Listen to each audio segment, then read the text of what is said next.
So, watching, as I've said, detransitioners have sometimes, to me, had some aspects that I could relate to. Many times it's like watching someone speak another language that claims to speak a similar language to you, and you just don't understand it really. And there's nothing against them, you know. But it's like, I don't know. You know, I speak from a perspective of someone who is more masculine woman who specifically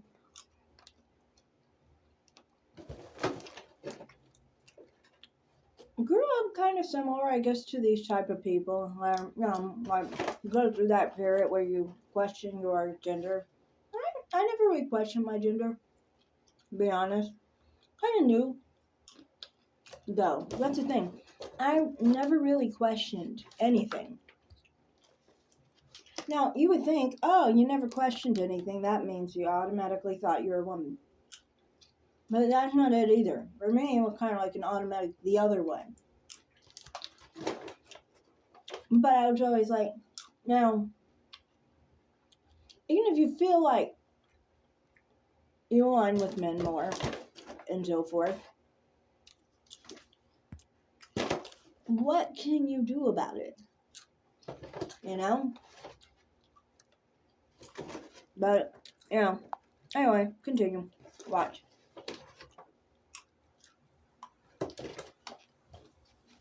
All right, Laura. Laura, where are you from originally? Where'd you grow up? Milwaukee, Wisconsin. Born and raised. And tell me about your family. Growing up. Middle class family. I have younger siblings. I'm the oldest. I had a pretty good childhood. Up until about puberty. I have polycystic ovarian syndrome, PCOS, and that has caused me a lot of emotional regulation problems and mental health issues. I think she's talking about the hormonal differences, which is kind of relatable. I don't know. I have higher testosterone. The levels kind of go up sometimes, but they go lower at other times, especially for females because of the ovulation cycle. But anyway, continue. And the PCOS and the hormonal disturbances. I also was diagnosed as being on the autism spectrum when I was 11. So very high functioning autistic traits, but enough that it's caused a lot of friction, to say the least, with my family. I have experienced psychological, emotional, and verbal abuse from family members, which has resulted in complex PTSD. And that was not diagnosed until more recently. I'm 26 now, and that wasn't diagnosed until age 22. So I had complex PTSD and attachment wounds, and severely low self-esteem from the combination of the autism and being, socially alienated, having social problems, and then the PCOS causes a lot of depression and just anxiety, and then the PTSD from the abuse. So the PCOS. PCOS, polycystic ovarian syndrome. You have cysts on your ovaries. Now, you were born a... Female. You were born a female. Yes. And you transitioned to... Male. Male. Yes. And you are going back to female. Yeah, I've been living... I've accepted my biological reality now since I was 22. So living, as a female, I'm just careful around the language that I'm using because I don't believe you can pass as the opposite sex, but you can never really live as them, and you can never become the opposite sex. So I would. Didn't really take much though to really know that, right? Like I thought that's what everybody knew.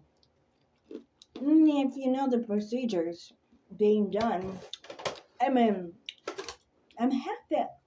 I'm twice the age I was when I first looked up transitioning and all that stuff and all the surgeries and so forth. I remember looking at female to male transitioning. And goodness, I thought back then that hardly is a transition now, isn't it? At the end of the day, you're still trying to make good of having no fucking dick. I don't know. To me, it's just like, it wasn't just that. It was just like, okay, so you are just basically saying, I'm going to take hormones until you can basically play that part in that play well enough that everybody in society believes you. But when you pull them down, everybody knows they were wrong. What the fuck is it? Some kind of fucking game. Like a fucking game. It's not even really something you feel. It's just something you're trying to get off of other people. Can't be what you feel because you get to see it every time you go to the bathroom. Every time you use the bathroom. It's just like, come on. For me, I don't know. I looked up phalloplasty. That shit fucked up. And, I mean, it's kind of obvious that I don't mean to offend anyone, by the way. I'm just saying a lot of people saying things like this and saying you could never become the other sex.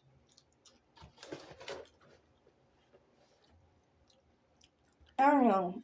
It takes people longer to realize that, I guess, but if you pay attention to the process of going from female to male, there's a reason why at the end of that some people get dissatisfied. I mean, I remember reading about phalloplasties and how the guy ended up killing himself. I'm gonna call him a guy because that's what he wanted to be referenced as. But the point is that, you know, the success rate of full transition isn't very likely, honestly. And like I said, it is a game of trying to hide for actual biological sex. What it is. Anyway, continue. Was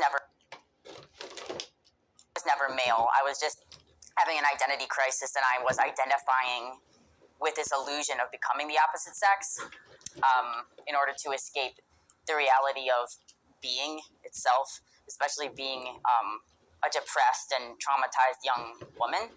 So when I say I've been living as a woman, I mean I've accepted my biological reality as a female person now since I was 22. And how much of your desire to be a man came from the way you were treated by your family as a young child? A significant portion came from really just the insecurity, just being, when you're autistic but high functioning enough where people just see you as kind of quirky and weird and depressed, and they mostly just leave you alone, and you can just get by in school. You're doing well in school, intellectually, above average intelligence, but socially behind.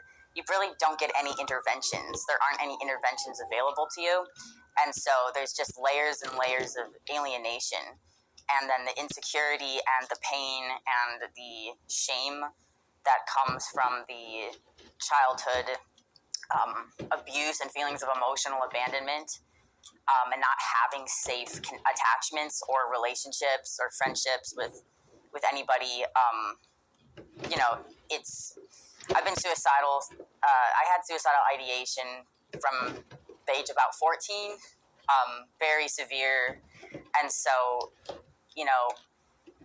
for suicidal ideation, it's a combination of shame, self-hate, feeling hopeless, and then feeling purposeless and disconnected. So when you have all of those elements chronically for years, just escalating and getting more severe as you develop into more complex adult problems,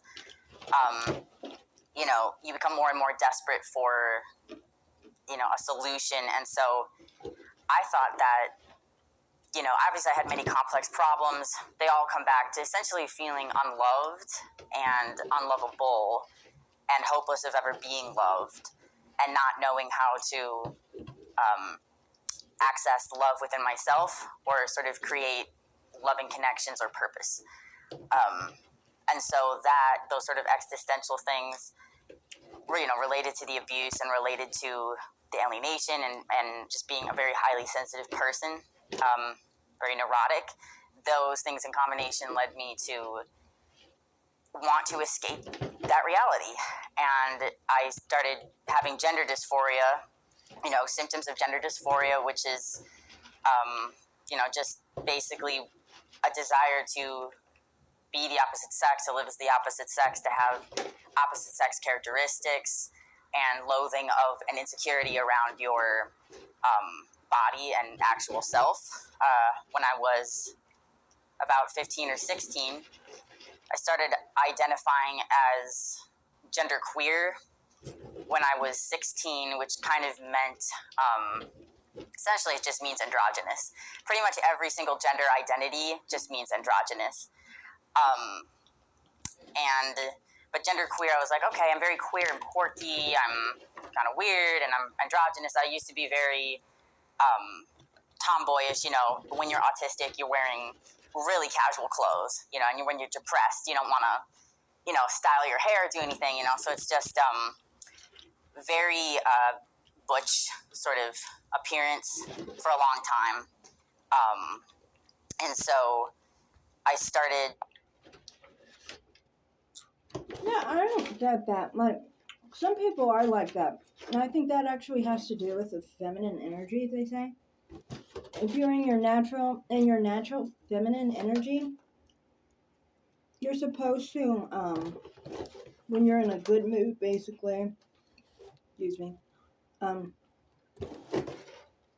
you're supposed to basically be in your feminine energy. But when you're depressed and so forth, you're in your masculine energy.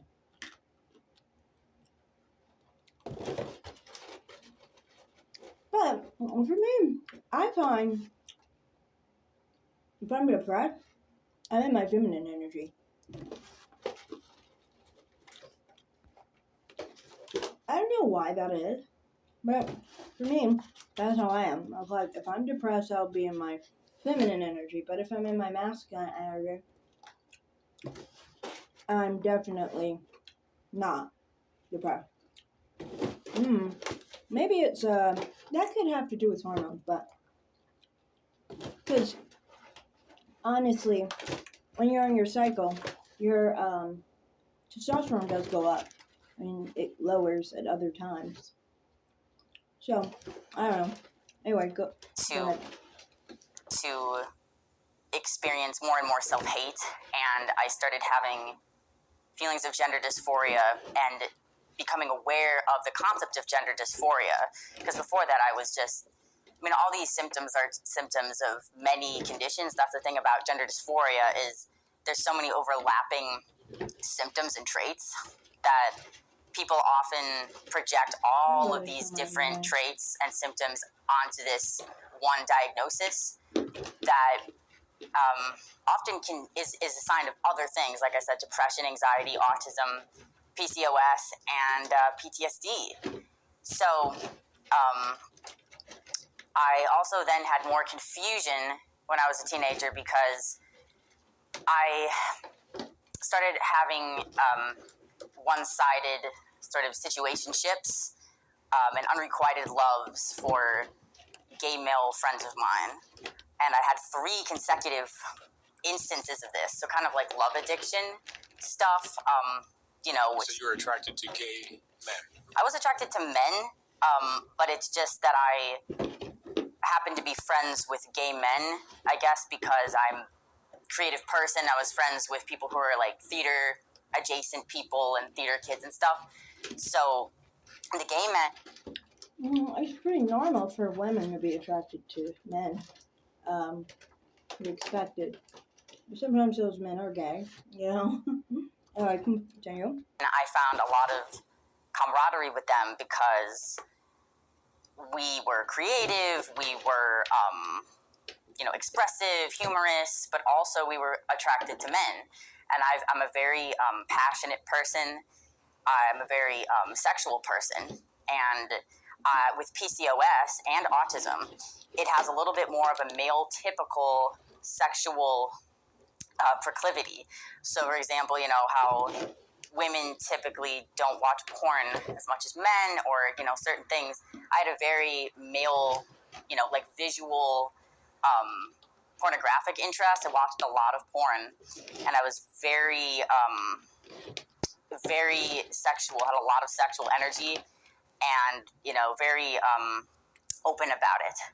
Humorous, and so I really fit in with that sort of gay male energy.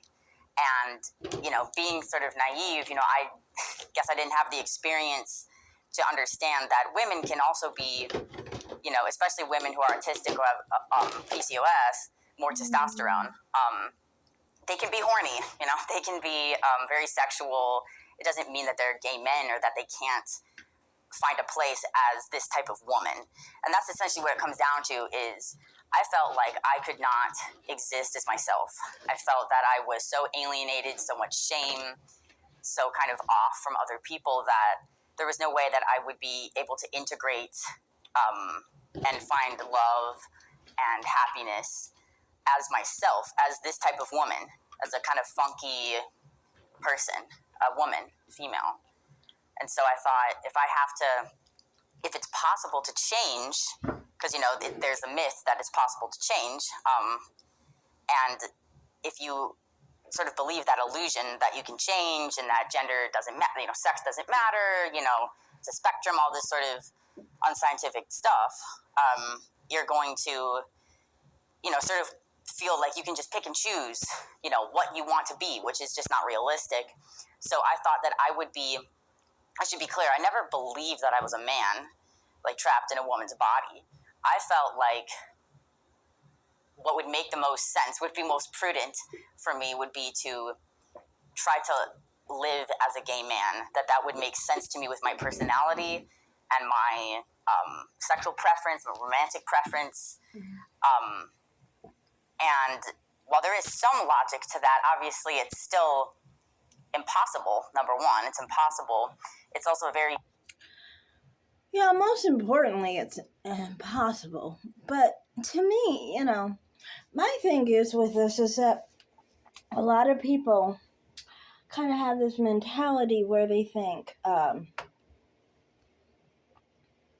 they have all the different things where they think like that people who start off wanting to transition, that they somehow were doing just fine beforehand.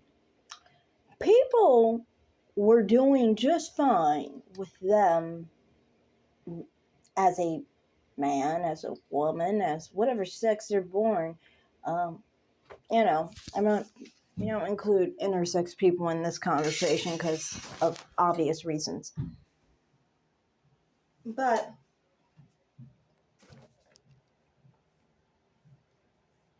to me, it just kind of is like, I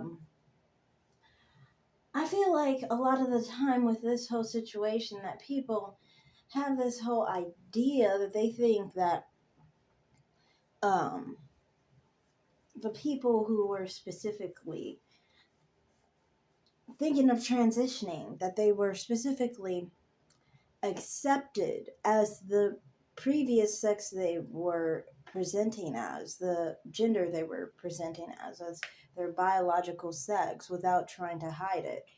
And it's always really weird to me because it's like, I don't know, I'd assume there's quite a few that probably were not accepted in their biological sex by society. That's why it's always like so weird to me that people will always try and act like they have such an issue with transgender people, but in the same idea, have an issue when they're pre-transitioned. You know? Like, I know of people, I used to go, like I said, I used to go to a transgender group at one point, and then I went to a trans youth group when I was like 21, 22, something like that. I don't know. Somewhere around there in my early 20s. Maybe I was 20. And it was really weird because this one chick, she wanted to be a doctor. I even linked people to her profile. But because we used to be friends on Facebook, but she wanted to be a doctor but knew nothing about precocious puberty. It was so odd. It's like, how do you not know anything about precocious puberty while trying to claim to be a doctor? Anyway, that was a side story, but the main thing I noticed was there were a few people who specifically were talking about how they specifically would get people who specifically thought that they were like, for example, they would not like the masculinity, even if they thought they were presenting as a girl. Like, there's this one person specifically, he was, I'm using the pronouns that they prefer to use. At the time, that person identified as a boy, and I do not know what happened to him after that point, so I don't know, like, that whole part of it. But my point was I remember they were saying that he would get made fun of when he was living as a girl for supposedly being what they thought was someone who was born male. So specifically being accused of being a, I guess, trans woman. But my point is that, like, when you get hostility because you are presenting as your natural sex, what message do you think you are getting to the person, that person? You're getting that message that they're not supposed to be their biological sex, because you harass them for presenting as a woman and tell them they are supposed to be a man. And then you get mad at the fact that they transition to live as a man, and because you don't think that's right either. It's like you guys don't like certain people regardless of whatever they do. And this lady talking about the fact that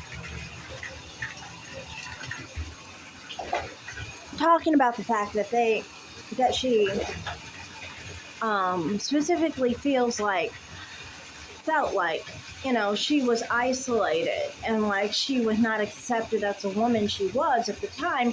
That's what I'm saying. There's a lot of different aspects to a lot of women that fit outside of what people expect women to be like. And a lot of women get bullied, attacked in all sorts of ways simply because people have these boxes called gender. And I feel like gender is silly. Why trans people who believe in gender but say, for example, that transgender people shouldn't transition, to me it's weird to me, because it's like, if we're playing the game of gender, then we're basically playing a game that specifically is going to indicate that that transgender person should transition. So that's all I have to say. Thanks for watching, everyone. Like and subscribe, comment down below.